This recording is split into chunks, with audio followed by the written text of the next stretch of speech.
पूर्णतः मिश्र सरकार झालेलं आहे. शिंदे सरकार, परत फडणवीस सरकार, त्यानंतर हे इकडल्या बाजूला पाहायला गेलं तर राष्ट्रवादी. दुसरी गोष्ट शिंदे सरकार किंवा हे जे आता जे लास्टला सरकार होतं, तर त्या सरकारच्या बाबतीत जर बोलायचं म्हणलं तर ह्यांनी फ्रीच्या एवढ्या सुविधा दिल्या की आपल्या महाराष्ट्र सरकारवरती याचा बोजा नक्कीच पडणार आहे. मेंढरांना जर शाल द्यायची असेल लोकरीची तर त्यांच्याकडनंच लोकर घेतली जाणार आहे, हे लोकांनी समजून घेतलं पाहिजे. जर तुम्ही मतदान करचाल तर काय बघून करचाल? माणूस बघून करचाल, पक्ष बघून करचाल, की त्या माणसाची कामगिरी बघून करचाल? कामगिरी महत्त्वाची आहे, पक्षही महत्त्वाचा आहे आणि सर्वात महत्त्व हिंदुत्वाचा थोडा विषय आहे.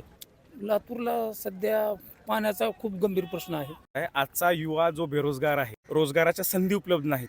जवळपास बघा, आज वय 30-35 होऊन गेले तरी युवकांना रोजगार भेटत नाही, काम भेटत नाहीये. पण आता जसं साहेब गेले, एक साहेबाची कमी आहे म्हणा, कुठेतरी गेल्यानंतर साहेबाची उणीव भासते. अमित भाईंनी जमिनीवर येऊन जनसामान्यात मिसळावं ही आमची प्रामाणिक अपेक्षा आहे. बदल बाकी गोष्टी जर ते बदलत नसतील तर जनता 100% बदल